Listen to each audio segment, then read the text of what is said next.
Battles don't get much more monstrous than this one, Godzilla versus Godzilla. Now, it's 40 years since Nissan first screwed the GTR badge to a Skyline, but it was this generation, the R34, that really captured the petrolhead imagination. A decade on, and the new R35 is getting on for twice the power and even more technology than its seminal predecessor. The Skyline name has gone, but does the same spirit connect these two cars?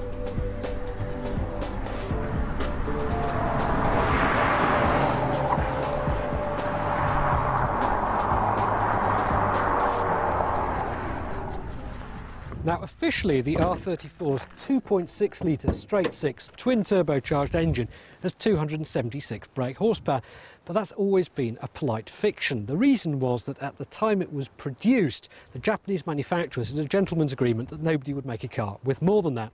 In reality, it's got at least 330 horsepower as it leaves the factory, and almost all surviving examples will have been tuned to give substantially more.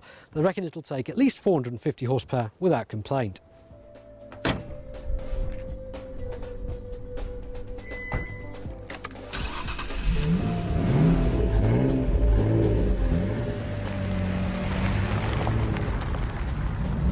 Now, the GTR had never been intended to travel outside of Japan.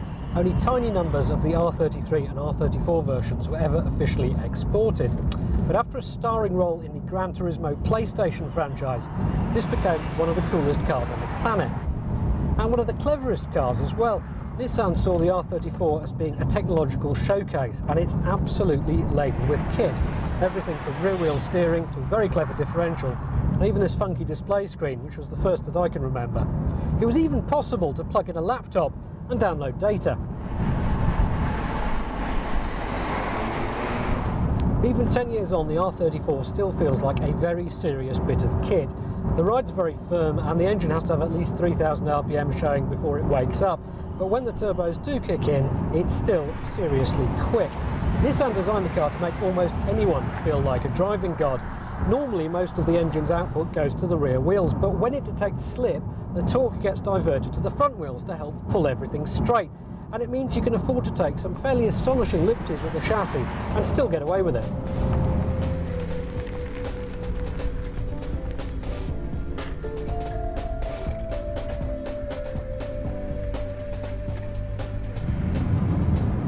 Now, the greatest achievement of the engineering team responsible for the new GTR has been the fact they've created a car that genuinely makes the R34 feel quite slow. The GTR has got 478 brake horsepower, so as you'd expect, performance is in a different league. Now, this UK spec version does without the launch control of the Japanese car, so it's not going to be able to quite match their 3.5-second 0 to 60 time. But without a speed limiter, it can do nearly 200 miles an hour. Now, however impressive those figures sound, I promise you that behind the wheel it feels even quicker, thanks to the astonishing levels of grip generated by the chassis, and also the seamless power delivery of the twin-clutch gearbox.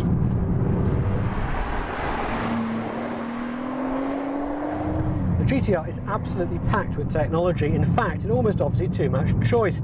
It's got different differential settings, different damper settings, and different traction control settings. Now, when it's in race mode, it feels a little bit too firm on UK roads, but there's no denying its astonishing pace. I have never driven anything that is so easy to drive so quickly.